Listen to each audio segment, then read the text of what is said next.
Hello, welcome to RC Video Reviews. How y'all doing? I see a couple of people already checked in. Chopper Girl came in early, and she put in a couple of questions about themes, and I don't know, somewhere along the line, YouTube's chat browser saw fit to erase her questions. So they were related to themes, and I can tell you that's not a topic for today, but I'll tell you right now, Chopper Girl, the theme programming on this radio has been challenging to say the least. I've spent some time actually trying to create my own theme, and there's not very much documentation out there on it, and yeah, it's kind of challenging. So that might be a subject for another day. That's more of a deeper dive topic than what I'm prepared to do on a forum like this one. But I do appreciate the question, and I don't know what happened to them. I don't know why they flushed out of the chat queue. So B Stern, good morning. Randall, hello. Newbie, trying to learn as much as I can. We have a newbie. All right. Martin, don't pick on him. William, hello. Martin, how you doing? Pilot Jerry, BP, hello. All right. Hey, I wanted to start today. You know, when I do OpenTx video work, one of the things that I get frequently is, oh my gosh, that's so hard, and I don't want to go through all that, and why is it so challenging? And I wanted to put some of that commentary to rest that suggests that OpenTx is hard. OpenTx is not hard to use. It's simple software to use. The problem is that there's a lot of options. And when you first start looking at the software and start looking at the options, it can be overwhelming. So what I thought I would do today was spend a little bit of time breaking things down into the elemental pieces. So if you're new to setting up a radio on OpenTx or a model on OpenTx, that you could, instead of looking at the entire realm of what's possible on this radio, you can break it into parts and say, well, I'm just going to tackle one thing at a time. And I thought by doing that, maybe we could dispel with some of this noise in the system about how OpenTx is very hard to use. So what I've done is I've set up a little checklist that says if we're going to build a model configuration on any radio for flying, there are really 5 things you need to do. The first one, obviously, is you have to define your control surfaces. You have to say, well, what control surfaces are going to fly the plane? You have to identify those, and you have to configure them, because without doing that, it's everything else is pointless. That's what the radio is for. The second thing we need to do is bind the radio to the receiver. That's pretty much common for any RC application. That's the nature of radio control, is that we have a transmitter, receiver, and we're sending our commands through the air, so we have to bind. The third thing is a timer. And while I personally don't use timers really very much anymore, other than for anecdotal information like, oh, I wonder how long I've been flying this plane. Maybe for bragging rights, if I'm going to go out and fly an FPV plane for a duration flight, meaning I want to see how long I can fly the thing, then maybe I'll use a timer for that. But when it comes to just general sport flying, personally, I don't use them. However, I recognize the value in a timer. So I do think, especially if you're watching this video, probably very important for you to understand how to use a timer and how to set one up, because you want to keep an eye on your battery and your flight time and make sure all that's under control. And then number 4 is the throttle cut. And I'll tell you what, throttle cuts for me are a third rail, because it doesn't matter what way I present throttle cuts, somebody always complains. So here's what I'm going to do about the throttle cut. I'm going to preface it by telling you that I'll show you 2 different ways to do it. And after that, if you need to make adjustments to suit your safety concerns, then take the information I give you today and run with it and go create the safety outcome that you desire. Okay? That's another thing that I really got to get across in OpenTx videos, is that my way, John's way, is not the only way to do things. Okay? It works for me. When I show you things, it's something that I say, well, this works. I can live with this. And if I'm happy with it, I'll show it. So I do want to make that point clear, because, man, I get hammered on throttle cut. It's just like, it doesn't matter what way I show how to do a throttle cut. Somebody always says there's a better way. And there's a better reason. So with that, I'll show you a couple ways to do throttle cut, and then I'm going to let you run with it from there. And then finally, dual rates. And I put a star next to dual rates because dual rates aren't necessarily a required thing to have. They're not they're not necessarily required. So you don't need to have dual rates in order to operate the plane. Although I would argue that it certainly makes operating the plane more pleasant, depending on the plane. Some planes I actually run 100% and never switch the rate switch off. But in some planes I do, and depending on the flight style you have, you might decide that it's really important for you to be able to have dual rates so that you can control the plane in a way that makes you happy. Okay, so with that said, let's get started. I've got a configuration already, so I'm going to switch over to the big screen now. And we're going to start out with the control surfaces. So on this screen, you can see that I've got my little RCVR demo model. That's all set up. Let me get that back in frame just a little bit. There we go. So I've got that all set up, and you can we're going to start with that, huh? So we'll demonstrate that I've got control over the plane, right? I've got these surfaces set up, but that's already done. What I want to do on the radio is show you guys if you're starting from scratch. A lot of people use this plane setup wizard, which is okay. I don't hate it, but personally I don't use it. So what I wanted to do is show a basic model setup just out of the gate. Okay. So the way we'll do that is I'm going to long press my jog dial, and this is from the main screen, by the way. In fact, no, let's answer the question. Let's answer the question. I'm going to start from scratch. We'll power the radio on. See, I've learned, man. You guys have taught me. Hey, Robert, how's it going? Okay, so here's the main screen, and we'll start by pressing the jog dial. And when we do that, we get an option for model select. So I'll press the jog dial again and go into model select. And I would love it if somebody would count the number of clicks to do this. So that's 2 so far. So I'd love it if one of you guys would count the number of clicks required to do this. Okay, so I'm in the model setup screen or model select screen. The next thing I'm going to do is long press the jog dial again, so that's 3. And I'm going to hit the option that says create model. In fact, let me zoom in just a little bit so I can make sure you guys can see that screen clearly. There we go. That should help you see the screen a little better.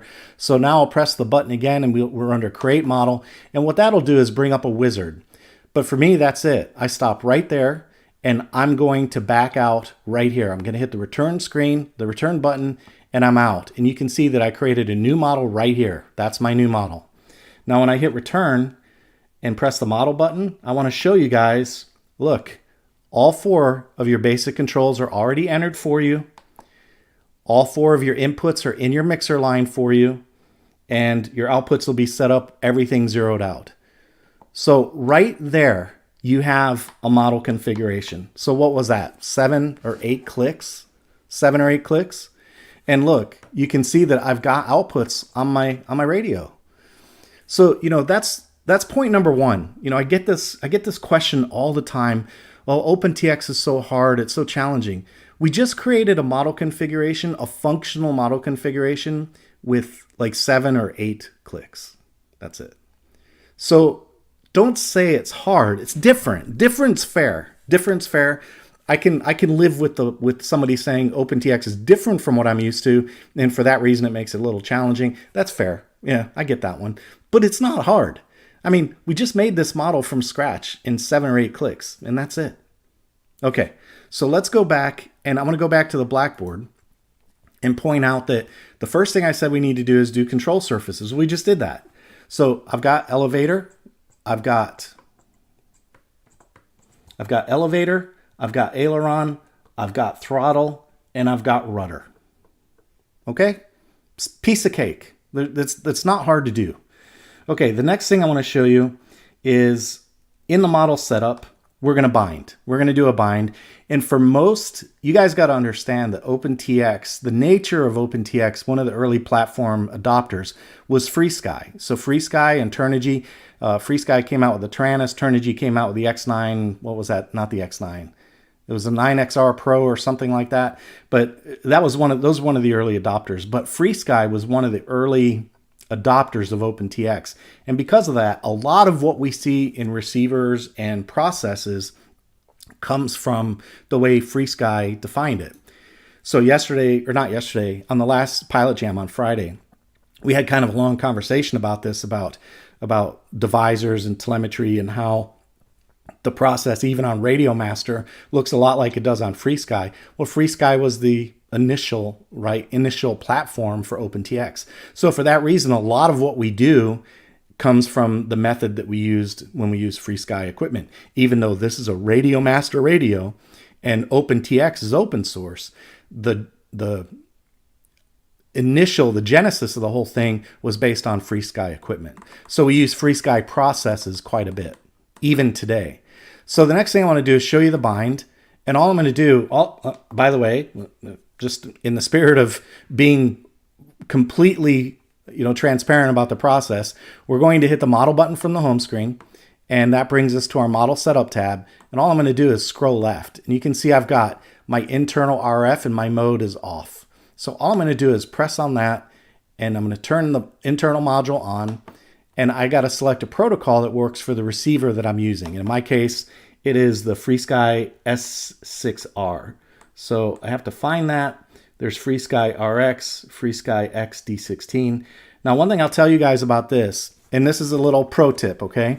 Because I get this question a lot too. Hey, I can't bind with my FreeSky receiver. What's going on? You notice that there's a FreeSky X and then there's a FreeSky X2. What that means is if you're using a FreeSky firmware that's pre 2.0, you're going to use a FreeSky X protocol on your multi-protocol module. If you're going to use a FreeSky firmware that's post 2.0, that means 2.0 or later, then you want to use the FreeSky X2. Notice that the D16 stayed in both cases.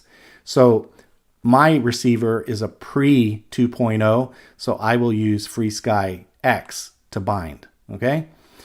So that's the first option, is to select the protocol that you're going to use, the receiver model that you're going to use in the protocol, which in my case is D16. Then I'm going to come down here to the bind option. You can set a receiver number if you want them to be unique. I don't really care since it's a demonstration. It doesn't matter to me. And then the next thing I'm going to do is I'm going to pull over, and I have to zoom out just a little bit because I want you guys to be able to see what I'm going to do here. But we're going to do a bind just so you can see how a bind is done. And I'll also argue that this bind process is easier than I've seen on Spectrum radios because you have to have a bind plug. And on this one, it's pretty simple. All you've got to do is find the little bind button right there and you press it. So I'm going to stick a pen in there and hold it down, and I'm going to apply power. So I'm using my little power supply, and there we go. We're going to be in bind mode now. Now on the radio, I simply highlight bind and long press the jog dial. I'll select channels 1 through 8 with telemetry on, and you'll see the receiver starting to blink red. I'll let go of the button, and I'll just pop this up so you can see it. So there's bind mode, and when that light stops flashing, we'll have the radio bound to the receiver. Actually, that won't stop flashing. It stops on the radio. So once I've done that, I'll just turn off power real quick, turn it back on, and there's my green light, and I'll bring RCVR 1 back into frame so you can see that. Now, I can't tell you that my control surfaces will be right. They'll probably be out of whack because I don't have them, I haven't set this up correctly for this particular model, but I'm just showing you that I've got a bind. Okay, so this is a more complex setup because I'm using some special configuration items on this plane. But if this were a normal AETR plane, then this setup would work perfectly. Okay, so that's a bind. Now, I didn't count the clicks to do that because I did a lot of talking and a lot of explaining, giving you guys some history. But the bottom line is, it's pretty simple. That's not a hard process, man. You take your receiver, you stick a pen on the bind button, you turn on, you apply power, you click bind on the radio, and that's it. That's not hard. So anyone that says this is hard, it's like, I want to pull my hair out. It's not hard. It's no harder to bind this than it is to bind anything else. In fact, I'd argue on a lot of radios, this is actually easier. So that's the bind process, okay? Next up, I'm going to set the radio or set the airplane aside, and I'm going to show you guys. I'm going to turn the radio down because I don't need her explaining what's happening to me. So the next thing I'm going to do is show you a timer. And there's a couple of different options for timers, all right? So far we've done our control surfaces, we've bound the plane, now we're going to look at a timer. So in the timer, let me go ahead and zoom in a little bit so you guys can see real clear what's going to happen on the radio. So in the timer setup, again, we'll go from the main screen. So this is the main screen of our test model. I'll just press the model button, and I'm going to go down to timer 1. I'm going to press the jog dial, and I'm going to select, oops, I got to press it again so it blinks. Now I'm going to select a timer mode. So on, we don't want it to be on because that means the timer will increment no matter what. And what I like to do is use throttle stick. So that means that when this stick is off 0, that timer starts going. There are a couple of other options too, like throttle percentage. And there's another one, THT. So throttle percentage activates the timer only after a certain point. And then THT, that's one that a lot of guys, I haven't flown with this one yet, but a lot of people swear by this one. And they say the timer runs based on your position of throttle. And what that means is if you're way down here, then the timer runs a little slower, because the theory is that when you're down here, you're not drawing that much amperage. But when you're up here, the timer runs at a 1-for-1. It means every 1 second that passes, 1 second goes off on the timer. And the idea behind that is that when you're running at full power, that's when you're really consuming the time off of your battery. So they're really trying to look at this idea. It's more of a rate. Think of a car. In your car, when you stomp on that gas pedal, you can go faster, but you won't go as far, right? When you're cruising and you keep that throttle at 55 and put on cruise control, you're down here. You won't go as fast, but you should probably go farther because your miles per gallon will be a little higher. And that's kind of the concept. So I haven't really used that in practice yet. I've always used throttle stick. This is an old habits die hard kind of thing. So I've always used THS. I would suggest if you're new, try them out and see which one you like. This is one of those cases where I don't want to get people confused about it, but you can try different things and see which one you like. So in my case, I'll set timer 1 to THS, and I'm just going to press the jog dial, and I'll come over here, and there are two things that'll happen on OpenTx. If you start with a timer that starts with 0, then what OpenTx says, okay, he must want to count up, or she must want to count up. So by setting it to 0, if you leave it in this state, when you activate the throttle, the timer will count up.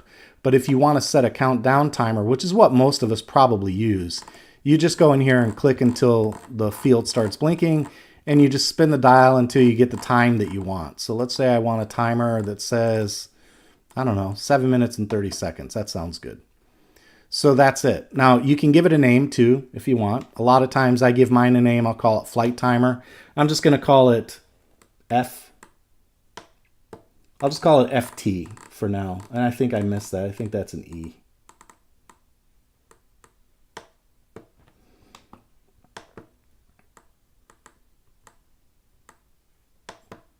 Okay, there we go.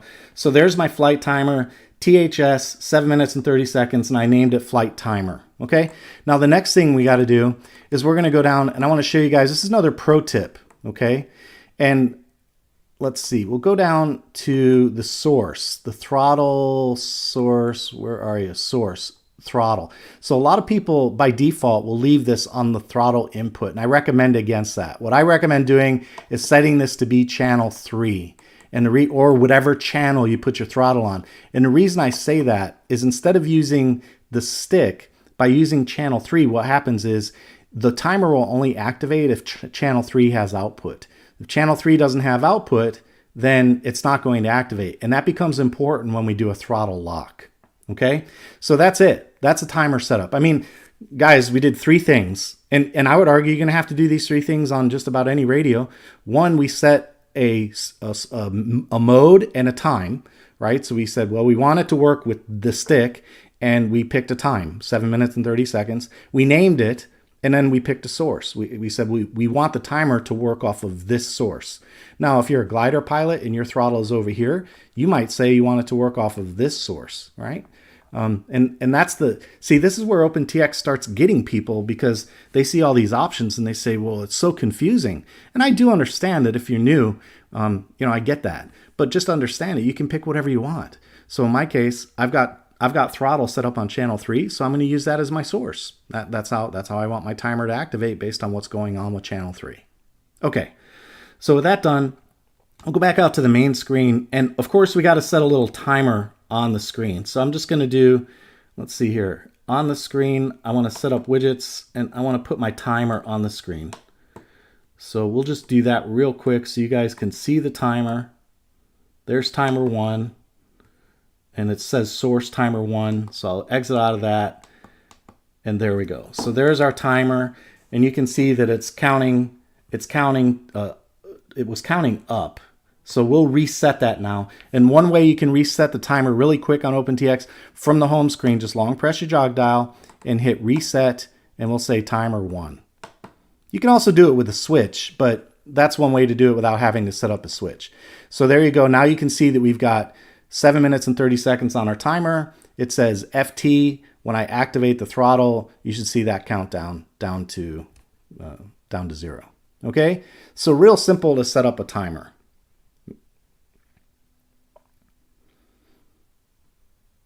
All right, let's go back to the blackboard. So we've got our control surfaces are done with the model setup. We've got our bind, we've got our timer. Now let's do a throttle cut. I'm going to show you guys 2 ways to do throttle cut, and I mentioned that in the onset. And again, I really don't want to deal with comments saying that method of the throttle cut's terrible. You guys got to do what makes you happy. If you're not happy with it, then just do your own thing. The important thing is I'm trying to show people how to go about doing a throttle cut and the logic you can use to do it. So the first one I'm going to show you is a very basic throttle cut. All right, we're going to do a very simple one, and I'm going to do that by clicking on the model screen and then pressing page left and going to special functions. So the very basic model cut is this. On special function 1, we'll click on the jog dial and we'll press the jog dial on this field, and we will say SH down. So I like, for me, this is my throttle cut switch. When my switch is pulled to me like this, that's how I want my throttle cut to be active. I know a lot of people want it to be the other way. They want to use different switches. That's all fine. You can pick whatever switch makes you happy. For me, this is my choice. When I have this switch pulled toward me like that, I want my throttle to be cut. So you can see that when you highlight that field and get that cursor blinking and you operate a switch, OpenTx is smart enough to realize that that switch position is the one you want for the field. So I'm going to go back to my SH switch and pull it toward me. And then I'm simply going to press on the jog dial. The very first option is override. So that's what we're looking for, is an override. And then I'm going to override channel 3. And I'm going to override it with a value of -100. Now remember, on OpenTx, you have a range of -100 to +100. 0 is 50% throttle. So you don't want to set your throttle cut to be 0. You need to set it to be -100. If you set it to be 0 and you activate that switch, it'll activate your throttle at 50%. Ask me how I know. The first time I ever did this, I learned that. Okay, that's a very basic throttle cut. Now, I'm going to press the model button again, and you can see the channel monitor right here. Notice there's a little icon right here. That's a lock icon, and what that means is it doesn't matter what I do with this stick, the output, which is the red bar, remains 0. Okay, that's because I have my SH switch to me. Now when I pull my SH switch and push it away like this, notice that icon goes away. With that icon gone, my throttle is no longer locked. Okay, so that's a very fundamental and basic throttle lock. Very basic throttle lock. Now, that will get you started, and if you never knew how to do a throttle lock, now you know. Okay, so that's a very basic throttle lock. Next thing I want to do is show you a more advanced throttle lock. And the idea behind this throttle lock is to say that I don't want my throttle to go on or my throttle lock to work unless my throttle is pulled all the way down to 0. So for example, if I'm at the field like this, and I have done this, and I've done this before where I've been at the field and I had my throttle at, some level, let's just say 20%. It wasn't all the way down. And then I activated my throttle lock and my props spun up and my plane started to taxi. That's not good. You really want this to be all the way down. And then when you have this all the way down, you can release the throttle lock. Now, before I go any further, I want to point out and go back to the blackboard, because the whole idea here is we're trying to make it easy, okay? So you guys saw I did a throttle cut in one line only. The only reason I'm showing you the next one is because throttle cuts are a third rail issue. A lot of people want more advanced or more safety features around a throttle cut. So I'm just simply going to show you another way to do it. You can either use the basic one, the advanced one, or some combination of the same.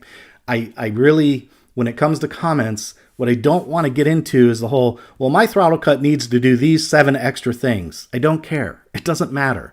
You can make it do what you want. This is really just to show conceptual stuff so people can figure out what works for them and maybe steal the idea and use it in their configuration, okay? So let's not go down that rabbit hole. All right, so to make my more advanced throttle cut or the better throttle cut, I'll exit out of the channel monitor. I'm going to delete this line. We'll clear that throttle cut. That's gone. And we're going to go back to the logical switch. And this is real simple. On logical 0, 1, I'm just going to put a value in that says A is less than X. Okay, A is less than X. And that A value is going to be my throttle. So I'll get there just by moving the throttle stick. And the radio will select the throttle input. And I want that to be -99. Okay, now what I'm going to call that is an interesting value. Whoops, what happened there? It toggled. That was weird. Let's try that again. -99. Okay, -99. And I'm also going to put in an AND switch that says the SH switch has to be unlocked. Okay, now here's the logic behind what this says. What this says is when my throttle is down here, all the way below -99, which means all the way down, and my throttle cut switch is pushed away, then notice L01 goes on. You see how that went on? What that means is in this condition, it's okay for my throttle to go live because my throttle stick is down and my throttle cut is released. So that's a condition where it's okay to activate the throttle. That's an interesting condition. Okay, now for L2, we're going to use a sticky. So in L2, I'm just going to put in a sticky switch. And a sticky switch, if you don't know, is nothing more than, think of a light switch, okay? You walk into a room, you turn a light switch on, it stays there until somebody comes in and turns it off. That's what a sticky switch is. We have 2 criteria for a sticky switch, this field and this field. So when this field is true, that switch is on. And it stays there until this field becomes true. When this field becomes true, that goes off. So in this sticky, we're going to put in logical 0, 1 as one condition. And I'm just going to long press here and go to logical switches. And there we go. We have logical 0, 1. So I've got logical 0, 1 and my opposing condition is going to be SH down. So there's my SH down. And what that means is that this sticky will go on when L01 becomes true. L01 becomes true when throttle's off and this is away. So SH1 is away. So you see how this sticky went on because L01 is true. You can see L01 is true because it's bold right there. Okay. If I move this off, notice that L02 stays sticky. It stays on because it's a sticky. It doesn't matter that L01 went off. The second field, the down action, SH down, didn't go live. That's why L02 is still on. This one only goes off when that becomes true. So that'll become true only when I pull my SH switch toward me. All right, so when I pull that toward me, L02 goes off. Now notice when I push it away, L02 is still off. The reason is because L01 is the only thing that'll turn it on. L01 goes on when the throttle is below 99 and SH is away. SH is away right now and my throttle is not below 99. So for that reason, L01 has not gone bold and therefore L02 will not go bold. Now when I pull this throttle stick all the way down, watch L02 go active. You see that? It just went active. Okay, you guys get the logic here, I hope. Now here's how you execute this. To make this work, now we go into special functions and we just put in a switch that says we'll use logical switches and we have L01. I'm just going to invert that. So when not L01, we are simply going to override channel 3 with a -100 and we'll turn it on and that's it. Okay, so let me show you how this manifests itself on the radio. So I hit the model screen, the channel monitor. You can see that right now channel 3 is overridden. It doesn't matter what I do with that throttle, the red line, output line does not move, right? When I move this up and down, that red line doesn't move. Okay, now notice that my throttle cut is away. Well, in a normal situation, that would move. Okay, now let's say that I lock my throttle, right? My throttle's locked now. Now can I move? Nope, it still doesn't move. The throttle's locked. What if I unlock the throttle? I have my throttle up here. This is the scenario I dealt with at the field where my throttle was, say, 20%, and I unlocked it. When I did that with the old configuration right here, this bar would move, and your plane would start moving on you, okay? So because we haven't satisfied that initial interesting condition, our throttle remains locked. So the way we do that is we lock our throttle, so our throttle's locked, and we pull our stick all the way down, and watch this icon right here. When I pull that stick all the way down and now unlock the throttle, look at the lock went away. And now I can operate the throttle as normal. Hey, it's cheating. What did I do? Oh, I know what I did. There's a flaw in my logic. I did this before. It's not L01, it's L02. Sorry about that. L02 is the sticky. That's the one we're watching. So let me change that real quick. Everything worked except that. Okay, there we go. Sorry, guys. My fault. My mistake. Okay, so throttle goes up and down just like before. We're going to activate the throttle. We're still locked. We still don't have output. Now, when I pull the stick all the way down and then release the throttle lock, there we go. The lock went away, and I can move the stick, and there goes my throttle output with the stick. Okay, now anytime you want, you can just simply lock it again, and there you go. The throttle's locked, the output's back down to 0. Doesn't matter what you do with this stick. And if you unlock it again, it still doesn't matter what you do with that stick until you pull it all the way down to 0. Then it unlocks, and then we can go fly. Okay, so that is a more advanced throttle lock. And again, I want to encourage you guys and just remind you, you don't have to be that fancy. You can do what makes you happy. You could do what I just showed you. You can do the more basic configuration. It can be whatever you want it to be. That's the important part. Okay. All right, throttle cut, now dual rates. Dual rates, again, this one is kind of, it's arbitrary on whether or not you need it. I think most people would stipulate that you kind of do. You kind of do need to have dual rates. So let's go ahead and I'm just going to do one dual rate real quick just to give you an idea of what they look like and how you use them. So let's see here. We're going to go for dual rates. We'll simply go into the input screen, and you can see that I've got my aileron throw moves all the way to 100%. So if I bring up my channel monitor and I move my stick all the way to the side, you can see that my aileron stick and output both travel all the way to 100%. Okay? So that is what you'd normally refer to as high rates. Now to add dual rates, the first thing we want to do is go into this aileron and pick a switch. I like to use SB. So we'll pick SB. Mine is named, to avoid confusion, I'm going to use SA. So we'll use SA. So SA up, that means that this line in the input is active. So SA is up, that means this line is active. So we'll leave it there. And the next thing we have to do is add a line just like this one right below it that says when we're not SA up, we want a lower rate than 100%. So I'll click on this line, and then I'll hit copy, and then I'll just move my jog dial 1. You see how instead of creating a new line, it put a line right below that first rate. So I'll just move the jog dial there and then press the button, and then we'll long press this and hit edit, and we'll simply change this rate down to something a little bit lower. Okay, we'll call it 75. And now the other thing that we need to do is invert this. So the switch for our standard high rate is SA up. For everything else, any other position of SA, we want not SA up. So that means if SA is up, we're at 100, and if it's not up, we're at this line value, 75. So when I back out of this, you can see that we've got two conditions for the ailerons. We've got when SA is up and when SA is not up. When SA is up, we're at 100. When SA is not up, we're at 75. It's that simple. So I'll click model, and you can see when I move my stick, SA must be up because we're at 100%. Now I'm going to bring SA to the middle position, and there you go. You can see that the aileron dropped to 75%. If I bring SA down, it doesn't change because remember, it's either up or not up. So anything that's not up is 75%.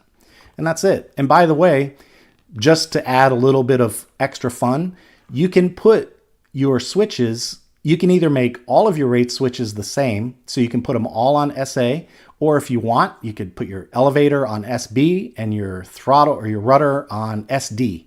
So you can switch them if you want, you can keep them the same if you want, it doesn't matter. OpenTx, that's the thing about OpenTx, it really doesn't have much of an opinion about how you do these things. So that's it, that's dual rates.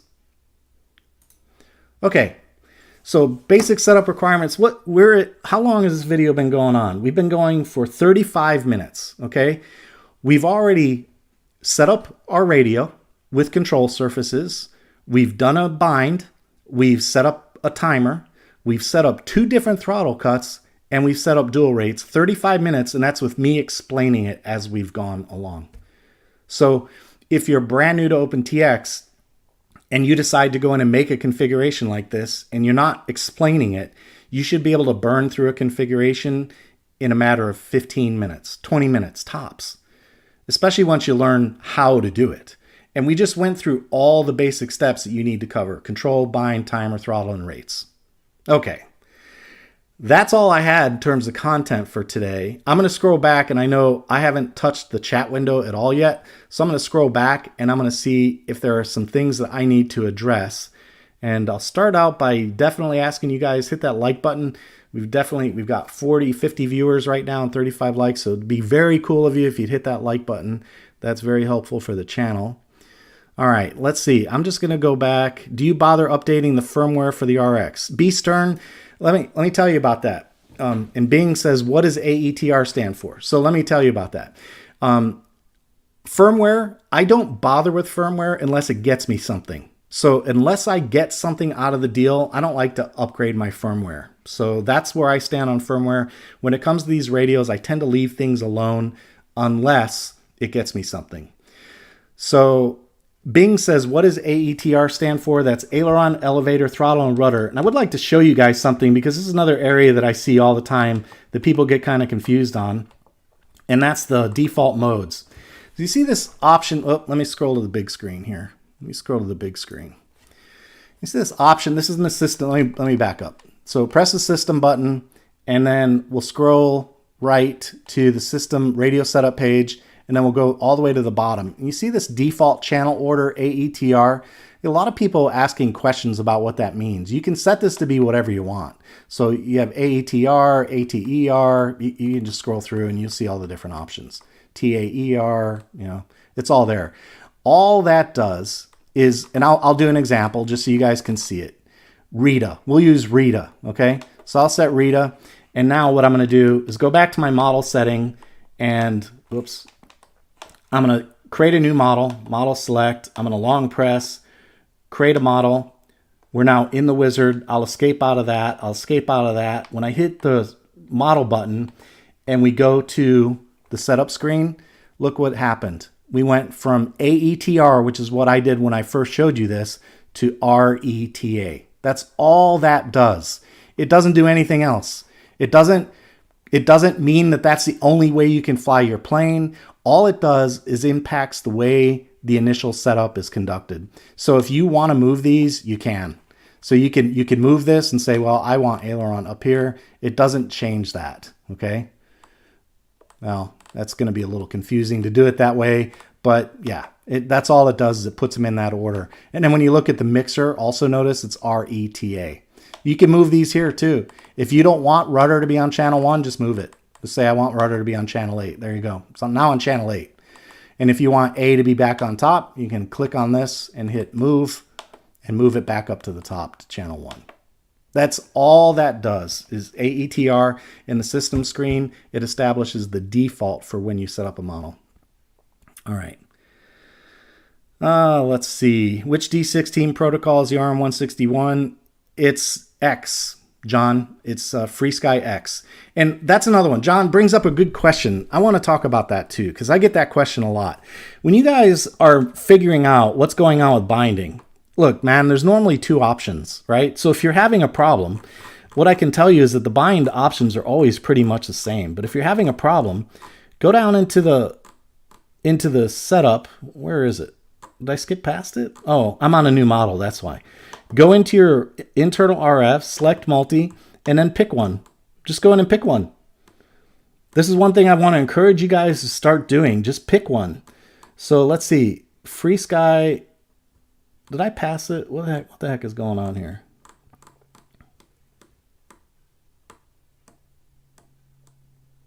Yeah, they don't put it in alphabetical order. Okay, so look, John's question was which one is which D16 protocol for the R161? Try this one and see if it binds. If it binds, it works. If it doesn't bind, it doesn't work. So if it doesn't bind, just try this one. Just switch over. That's all you got to do. So I would encourage you guys to try that stuff out. If you're not sure, just try a different protocol and see what happens. All right. Hey, one thing I will point out, notice on the model status, we have AETR. That's in the multi-protocol firmware, and that one does go to channel mapping. So that's a little bit different than what we saw in the system menu. All right. Just pointing that out, that if you have AETR on here, that's the default channel that the multi-protocol module expects to see things on the receiver. Okay. It's going to treat things like elevator. It's going to map elevator. So if you do, what do we do? Rita. If you do R, it's going to expect to see your rudder on channel 1 on your receiver. Just so you know, if you change that mapping. Okay. All right. Let's see. Let's see. It's nice to change. The little arrow was timer should be felt and not heard. Yep. You can change. You can turn off all audible alerts and just set it for haptic if you want. That's not a problem. Let's see. How accurate is TH percent? Guys, Egon asked how accurate is TH percent. I've said I've never used it, but I have several people that swear by it. They say it's the best way to go, highly accurate. So again, my answer to you on that one is do some experimentation. Get one of those little LiPo alarms, connect it to your battery, set it for 3.5 volts, set your throttle stick to percent or your throttle, the timer source to throttle percent, and try it out. See what happens. Yeah, D. Smith says, I find TH percent to be very accurate. Okay, good. Persistent. My time, okay, so BP says, my timer restarts when the throttle goes back to 0. Is there a fix? It shouldn't. Look, on my screen, you have something's wrong. So I'm going to do model select again. We'll go back. I think it was this one. I didn't name it. So here's a look at mine. Yeah, thanks for telling me my return. Okay, so here's my timer. When I go back down to 0, it does not reset to 0. So you have something else going on. There's something else going on in your configuration. If you set your timer up the way I just did it, it will not go back to 0 on its own.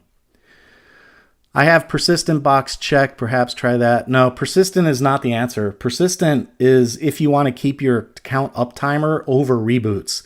So I use that when I want to know how long I've flown a particular airframe. So don't use persistent. Persistent only survives, it's meant to survive reboots. And I don't really think that's what you want for a flight timer.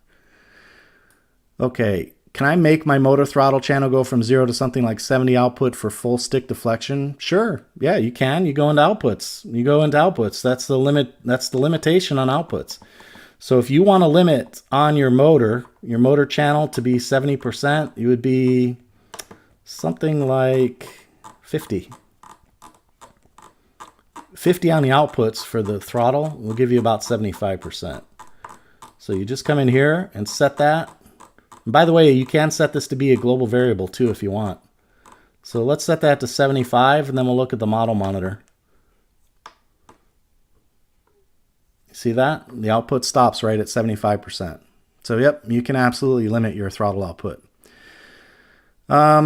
Make sure you have source as throttle input and not throttle stick. I like to use the channel. I like to use the channel for the source because then it governs what's going out of the radio. So if by using the channel, you're saying channel 3, the last thing that happens on the radio is we put it on the output and it leaves the antenna. By using channel 3, then no matter what goes on with your throttle, if your throttle is actually on, then your timer works. If your throttle is actually off, it doesn't work. If you use any other source, like say your throttle input, your timer, even though you have a throttle lock, your timer can start incrementing if you have your throttle up here like that. That's why I use channel 3. So I would recommend, like I said, use channel 3 as your throttle source, not an input, not a stick, just use channel 3 or whatever your output channel is. That way you can be rest assured that your timer only increments when the motor is actually working. All right, let's see. John's momentary switch is moved. Yes, you guys got to remember that. Thanks for pointing that out, Robert. You guys, the stock Radio Master and Tyrannus, they have the momentary. See, my momentary switch is over here. I switch them, and the reason I switch them is because I use instant trim, and I like instant trim to be over here. That way I can have my aileron and elevator under control. I whack that button, I've got instant trim. So for that reason, I always move my two-position switch over to this side. I have a video on the channel if you want to see that, but yeah, thanks for pointing that out, Robert. All right, 58 viewers and 44 likes. Come on, help a brother out, guys. Come on, hit the button. You know you want to. All right, let's see. Why use throttle cut? Why not close the throttle? Egon, I'll tell you what, man. Because I've personally been out flying and I've had my radio on my neck strap and I've been holding the airplane and I reached for something and the throttle bumped into me and turned the throttle on. I was kind of the same way you are. For a long time, I just said, well, just turn the throttle off. What's the problem? But I'll be honest with you, man. It's just safer. It's safer. I think it's wiser to have a throttle cut than not. I think you should definitely consider using a throttle cut. But hey, man, you know what? It's a free world. Do what makes you happy. If you don't want to use a throttle cut, don't. But just be prepared for the consequences. That's all. So everyone here is a grown-up, right? All right, let's see. We take turns, community effort. Yeah, thanks, Vance. I appreciate you jumping in the like whip. I wish you could do quad drones as well, not just planes. I've done some quads, Tony, and I've got some, but yeah, it's the thing about it, Tony Gonzalez, is that use the logic. It doesn't matter that the model is a plane, right? Use the logic. You can take the logic and apply it to anything. It doesn't matter. But yeah, I do some quad work. Vance is right. The quad is almost always set to acro or plane mode, doing the same thing. Yeah, it's all the same. Robert gets me. He already knew the answer. It's all the same. You just have to add different modes. Yeah, that's right. You just do. It's the logic is there, right? The timer doesn't matter if it's an airplane or not. The throttle cut doesn't matter if it's an airplane or not. You guys can use this information regardless of the airframe. Tony, I'm a noob in the RC world. It feels if I see it on a drone specifically, it helps me understand. I've been watching him for a while. Never saw a drone vid. Need to recap his vids. Yeah, I've done some drone stuff, but not a lot. What happens when you inadvertently fat finger the throttle cut in flight? Well, that's another one, War Buzzard, that I get all the time. Don't friggin' fat finger your throttle cut. But if you do, bring the throttle down to 0 and activate it again. You know, that I get that one and it drives me nuts. I mean, if you're flying an RC plane, shouldn't you know what these switches do? I mean, you do accidentally set your rates to low. Do you accidentally set your flight mode to stabilize mode? I mean, you know, I see that question. I don't mean to go off on you, but I hear that one all the time. Like, oh, it's unsat to do that because if you do, then you accidentally bump your throttle. Stop bumping stuff on accident. You're flying a plane. Know where your buttons are. You know what I'm saying? I get that all the time and it literally makes me nuts. Learn your radio. Stop hitting switches you're not supposed to hit. That would be my answer. But with that out of the way, if you have a safety concern about that, then add logic to prevent the SH switch from being activated when the throttle is beyond 10%. See what I mean? The reason I don't do that on this video is because where does it freaking stop? You know, I have to put fences around this or people won't watch the videos, or they'll look at it and go, my God, man, you need 15 lines for a throttle cut? I'm never going to use OpenTx. So I'm sorry, I know that sounds like I popped off on you, but I get that one a lot and it makes me crazy. Don't hit switches you're not supposed to hit. That's as simple as I can be. You don't want to hit, if you have iNav on a plane and you have failsafe set to land the plane instantly, you don't want to be out flying around 3 miles, over the tree line and hit the failsafe button and have your plane land in a forest somewhere, do you? You got to not hit buttons you're not supposed to hit. That'd be my answer, okay?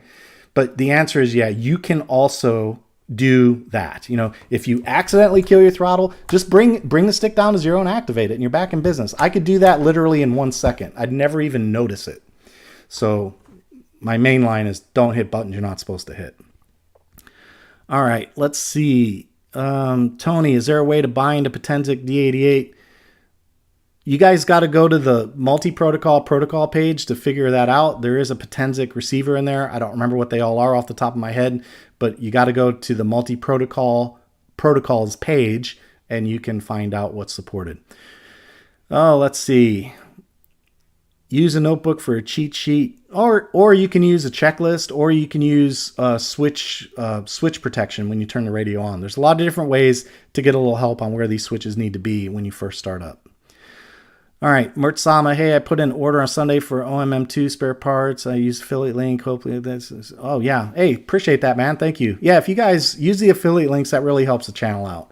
It doesn't cost you guys anything to do that. It costs you nothing. The retailers will kick in a little extra back to the channel if you guys use my affiliate links. So that is very helpful if you guys can do that. So thank you for using my affiliate links, and the retailers are always pretty good about that. They do a pretty good job. Would you want telemetry to discover sensors when using any widget to recognize the telemetry readout?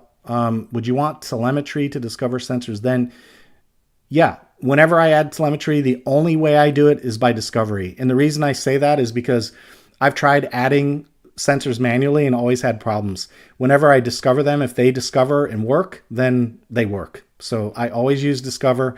And then from there, it's pretty safe to use discovered values for your widgets or wherever you want in your configuration. Can I make my throttle go from 0 to 70? We covered that. Old radios, wear fixed orders like a... Yes. Bjorn Lingfist, yes. Old radios, there were fixed orders, and that's definitely not the case anymore. OpenTx doesn't care what order you put anything in. You can put this stuff in any order you want. You could do... It just doesn't matter. OpenTx doesn't care. We don't look at... In OpenTx, we don't look at channel names. We look at channel numbers.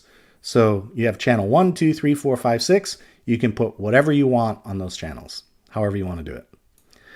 Never seen any videos of anyone mapping the 6 light up buttons to do something. Does anyone have an idea for those? Mertzama, you got to go through my playlist, man, because I've done several videos on this. Mainly they're flight modes, but they can be used for anything. It's just a 6 position switch. So that's it. That switch is no different than this switch, except instead of having 3 positions, it has 6. So most people use that for flight modes. That's how I tend to use mine, but you can use them for whatever you want. So Vance is on it. 1 normal, 2 landing, 3... Yeah, he's got it right. Chris says, I've got a video on it. Perfect. Let's see. Randall, very useful information. Thanks, John. You're welcome. Looking for questions. What's the difference between throttle cut and throttle arm disarm? Nothing. Throttle cut, throttle arm, I mean, for me, the vernacular is the same. Throttle cut means, what that means to me, if we want to get clearer about it, is that when you have a throttle cut active, that means this stick doesn't impact the throttle. So, well, it did that time because I had the throttle cut off. But if I have that throttle cut off active, it doesn't matter what happens to this stick. The airplane is not going to see pulse widths on the throttle channel. That's what throttle cut means to me. Okay. I fly mainly Spectrum, but purchased the TX16 to see what it's about. I haven't set up a model with Spectrum receiver yet, but hopefully after watching your videos, I'll be able to do that. Yeah, Ken, it's real easy to set them up. Now Spectrum, they might be particular about things like aileron, elevator, throttle, and rudder, but OpenTx is not. So just remember, it's what's being sent, not what's being received. Okay, just keep that in mind. All right. I'm taking all the fun out of it, John. Well, Chris, I'm trying. What I'm trying to do is make it more approachable. That's what I'm after. I want to make it more approachable for people. So when they look at this, they don't say, "Oh my gosh, look at all these knobs and dials. This is crazy. I can never do." Like I said in the beginning or near the end of the chalkboard, we went through the entire basic configuration in 35 minutes, and that's with me flapping my gums about it. That's me jack jawing and telling you guys how everything works. So imagine once you get the hang of those basic steps, how fast you'll be able to create a model. It takes no time at all. So, yep, that's my goal, man, is take not the fun, but the mystery. I'm trying to take mystery out. Oh, let's see. I'm looking for questions. Hello again. I've learned a lot from your vids since the last time I was on one of these calls. I have one thing that's been eluding me, and I was wondering if you can point me in the right direction, John. Well, let's have it. I have a TBS tracer similar to Crossfire, and I'd like to be able to change the TX power with a switch. I don't know if that's supported. I don't know if that's supported because you're getting off the radio at this point. I don't have a tracer to test with, John, so I'm not sure. I don't know if that's supported or not. I would have to go into my, all I have is Crossfire, and I would have to go in and do a little Googling on that. So I'm not sure if it's supported by a switch or not, buddy. Can't help you. Not on this call anyway. Chris, hey, trust me, John has a video on almost every question here. The search button. Yeah, Chris, thanks for that, man. You're right. I've covered a lot. I was looking through some material. In fact, you guys want to hear something funny? I was, this is taxi cab confessions. I was looking for something on the radio the other day, and I know what it was. I was asking a question about the specific difference between offset and differential, and I landed on one of my own videos. How funny is that? Kind of funny. I thought it was funny. John, again, not sure if I can do it with Crossfire. To be honest with you, when it comes to power settings on Crossfire, I set it on dynamic and leave it alone. I know there are some other options like 25 milliwatts and 50 and whatever, but I just set it on dynamic and leave it alone. And the reason I do that is because most people, the general consensus is that the radio can realize what power setting it needs faster than we can and make the change faster than we can. That's the general answer when it comes to Crossfire, which is why I've never really invested any effort in it. Okay, well, it looks like I've gotten to the bottom of the questions. So before I wrap this up, I just want to make sure and ask if you guys have any questions, pop them out. Don't forget to hit the like button. There's still 63 people watching and only 52 likes. So if you guys like this kind of material, man, you gotta throw a coin in the bucket. You know what I'm saying? You gotta let me know. This is how I understand if you guys want to keep seeing this material coming. So Robert says, yes, it can. So I'll have to check in. Maybe Robert can tell me about it in Discord later. Maybe that'll be a video we can do at some other point. Yeah, dynamic is best. I agree, Vance. That's my understanding is dynamic is the best option because the radio can figure it out and react quicker than we can. So yeah, I agree. I think I leave it on dynamic. That's just what I do. I do a lot of RC scale boats, and your videos have been fantastic just applying all the logic. There you go, Don. There you go, man. See, that's what I'm talking about. You have to embrace the spirit of it, right? It doesn't, that's one thing that I just really want to get across to you guys, that John's way is not the only way. What I'm hoping to do is show you the logic, right? If I can show you how the radio thinks, then you win. Because when you understand how the radio thinks, you can make it do whatever you want. And you can make it do it however you want to do it. So, do you have any basic videos for binding to a Spectrum receiver? I know you don't normally use Spectrum, but was wondering. Ken, no, I don't. It's not that I don't use Spectrum. I've never even purchased Spectrum. I do have a video. If you go out on the channel and search for Lemon, there is a Lemon receiver video out there with a bind plug, and I think that'll behave just like Spectrum. Use same protocol. It's just the Spectrum receiver. So if you go out there and look for the Lemon receiver on the channel, you'll find it. In fact, I think if you just type Lemon, you'll find it. And it's the same process. So I have that one out there. All right. Stein, thank you again for this great info. Stein's wife. Oh, yeah. Glad to help, guys. Glad you guys are finding the information useful. My Spectrum works perfect with the Radio Master, even telemetry. Yep, agreed. Spectrum normally uses DSMX. Yep, yeah, it works. I've got one Lemon receiver, and it works just fine. Okay, so guys, let's talk a little bit about the quiz. I said there'd be a quiz. Do you guys remember? And I'm asking you guys. I'm asking you to help me out. You're still here. You're still here on the channel. You're still here listening on this video. I'm asking you to help me out. So here's a little quiz. Roughly, how many clicks does it take to set up a new model? Who knows? Anybody? Do you guys remember? Anybody? Ken, you're welcome. I'm glad to help, man. Computers come kind of naturally to me, so it's I'm glad to be able to give back a little bit. All right, come on. Somebody has to know. 16, Robert. No, that's a D, dude. 7, Martin passes. Ramjam passes. Randall passes. All right, 7 or 8 roughly, right? So 7 or 8 clicks roughly to set up a model, okay? To get a basic model set up going. So when you guys hear people say, oh man, OpenTx is so hard. No, it's not. It's not. It's different. That's the message. It's different. It's not harder.